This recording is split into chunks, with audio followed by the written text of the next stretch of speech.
Hello, my name is David Haig. I think quite a few people know who I am. I'm the CEO and chairman of Brand Finance PLC.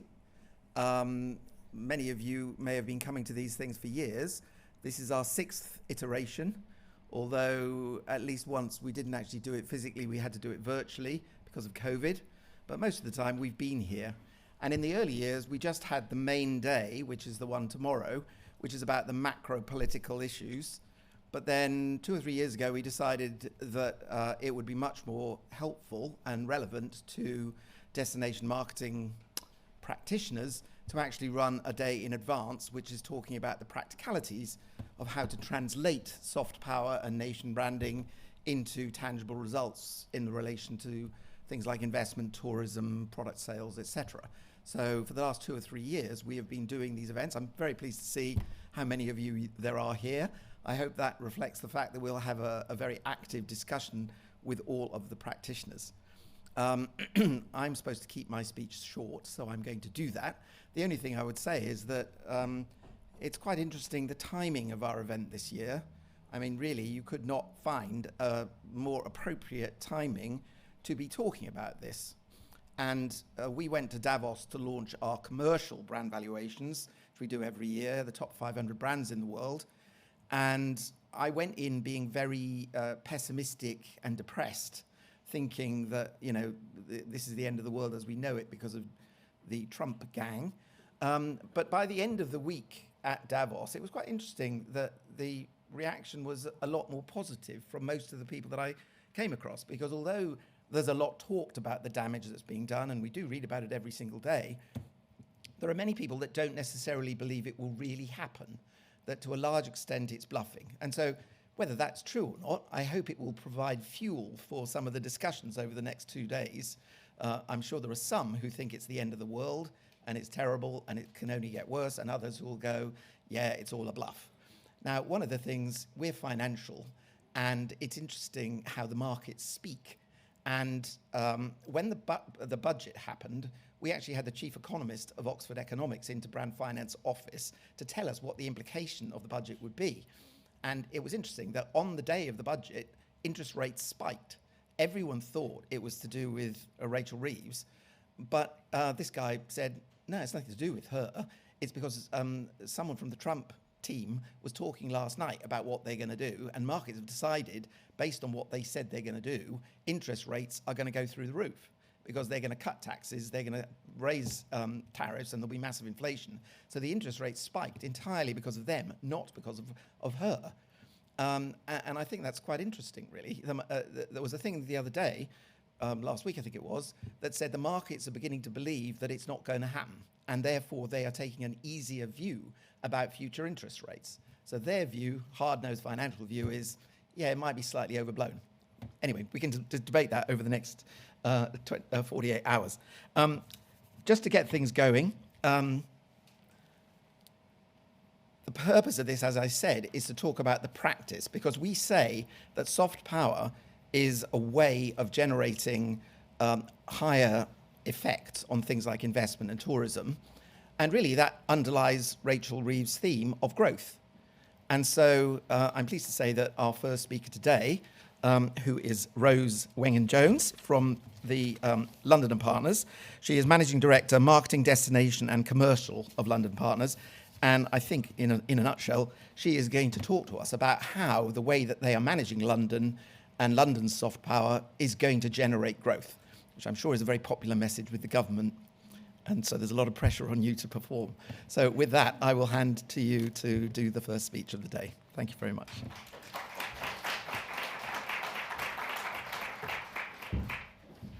No pressure, no pressure. Thank you, David, and thank you to Brand Finance for inviting me to speak this morning. Good morning, everyone. Let me start by welcoming you to London. I am delighted that you are here with us. London, the world's top global city brand for the last 2 years in the Brand Finance Global City Index.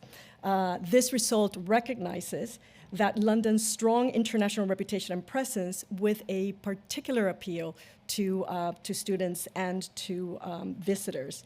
And we are delighted, we're really delighted with the ranking, yet we are far from complacent. And I think that's a really important message. We have growing competition, some of you probably here in this room, and we have many challenges, which the ranking very kindly highlighted for us as well. But we are ready. Now, at London & Partners is the growth agency for London. Our mission is to create economic growth that is resilient, inclusive, and sustainable by promoting the city as the great place to come, to invest, to grow, to study, to visit. Now, over the last 13 years, we have added over £3.4 billion to London's economy. Through our work, over 2,500 overseas companies have chosen to expand or to set up their business here in London. We have created and supported over 90,000 jobs. We have attracted over 3,000 events and inspired nearly 230 million people through our Visit London channels. We tell London's story brilliantly. But what is the new story that we want to tell? Now, next week, the Mayor of London and London councils will be launching the London 2035 Growth Plan, a plan developed in collaboration with businesses, universities, trade unions, and key stakeholders. It sets the ambition to build a fairer, safer, greener, and more prosperous London for everyone. It lays the foundation to strengthen London's soft power and recommits the city to its importance as a driver for economic growth. It also recognizes that what constitutes soft power has evolved. In addition to arts, culture, sports, heritage, all of the areas that generate attraction and positive perceptions, the growth plan also points to the important roles higher education and innovation play in creating soft power. So this new London story that London & Partners wants to tell. And this story, as David said, could not be more timely. I think it has to be acknowledged that soft power, influencing through attraction and appeal, is being challenged. Other more coercive approaches are being pursued in the belief that they're more effective at driving economic growth. Hence, I believe this conference and the launch of the London Growth Plan come at a very important moment.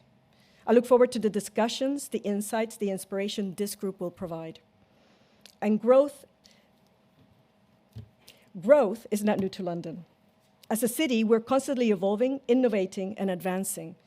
And the recent Brand Finance Global City Ranking recognizes that. But as we move forward, it's important that we have a clarity of purpose. When London talks about economic growth, it's not just any growth. The growth must achieve three specific things. It has to improve the lives of all Londoners. It has to drive London's green transition. And it has to support prosperity in London and across the UK. We talk about London in the service of the nation. The plan will specifically call out the need for London to reinforce and build its reputation as a global city, as a foundational element of growth.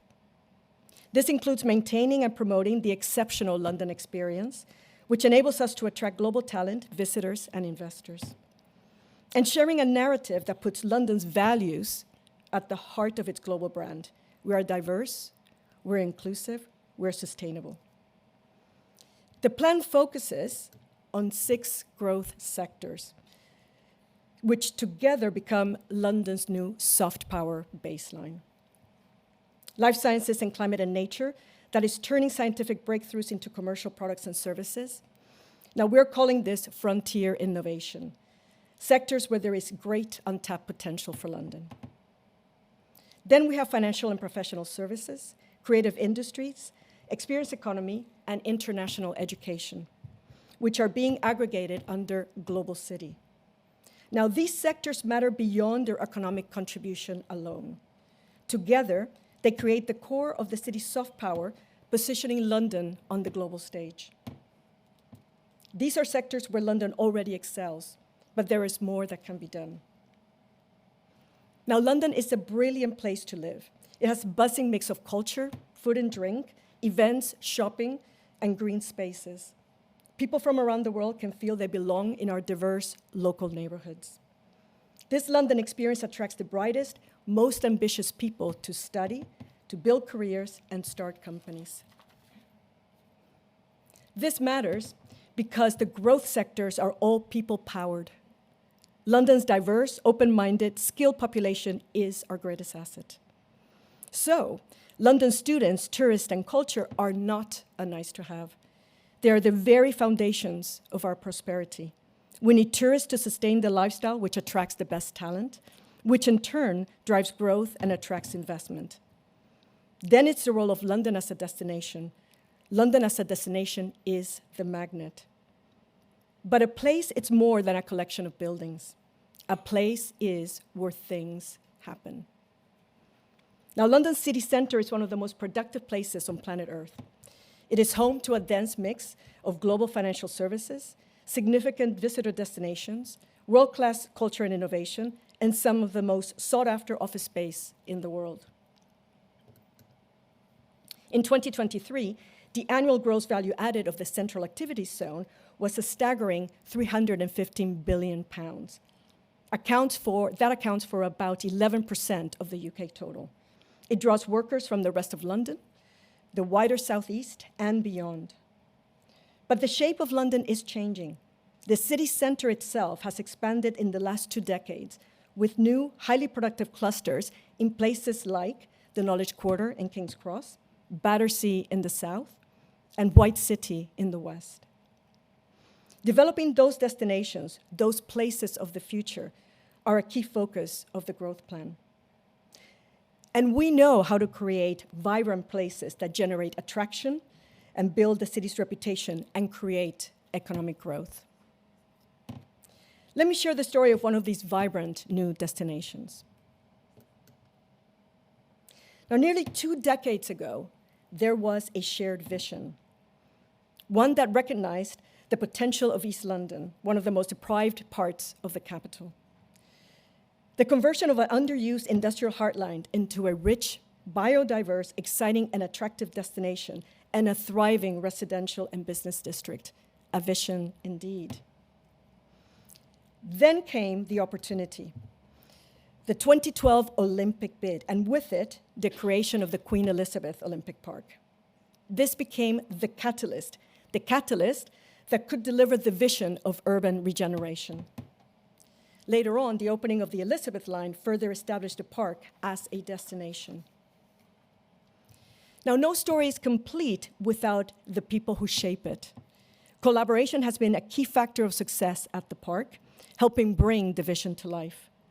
Entrepreneurs, innovators, businesses, academic institutions, and importantly, community anchors are purposely brought together to create the conditions for sustained and inclusive growth.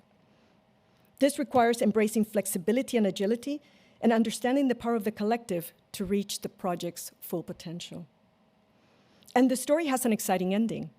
Results that are very impressive and provide the hard facts that fuel the narrative and give it its power. Economic activities in the park area support nearly 40,000 full-time jobs, with a further 17,000 plus across the neighboring boroughs, and over 26,000 elsewhere in London and the UK. With world-class sporting venues, such as the London Stadium and the London Aquatic Centre, with a groundbreaking approach to meanwhile space usage, attracting breakthrough entertainment innovation in Ava Voyage. Then there are the 5 world-class universities, including UCL East and London College of Fashion, and the UK's largest innovation campus at Here East. Finally, world-renowned cultural institutions like the V&A Museum, the BBC, and Sadler's Wells in the East Bank. With 560 acres of award-winning parkland, supporting a thriving resident community of over 13,000 homes, 5 primary schools, 3 secondary schools, responding to what the community requires with design, sustainability, and accessibility at its heart. Now, today, the Queen Elizabeth Olympic Park has truly cemented itself on the map of world-leading destinations for innovation, creativity, and entrepreneurship, a place where things happen. And like with many good stories, there will be a sequel. The park is now working on a new cycle of its evolution. There is a fantastic opportunity to optimize what has been created to increase its impact, to expand the ecosystems, to integrate new sectors, to provide a national testbed for innovation, and to support delivery of inclusive growth across London and the UK. So a great example of a story with all the necessary elements to create a compelling narrative for London. Sharing a vision, identifying the catalyst for change, and seizing the opportunity. Harnessing the power of collaboration and embracing a flexible and agile mindset. Capturing the hard facts that support the proposition and drive a change in perceptions. And more stories like this one are being written with upcoming major developments, including Old Oak and Park Royal, Royal Docks, and Brent Cross Town. London's growth plan will enable this continued geographical spread, creating a polycentric city that weaves these multiple stories into a cohesive narrative. A narrative with a shared vision of growth inspired by London values, diversity, inclusivity, and sustainability.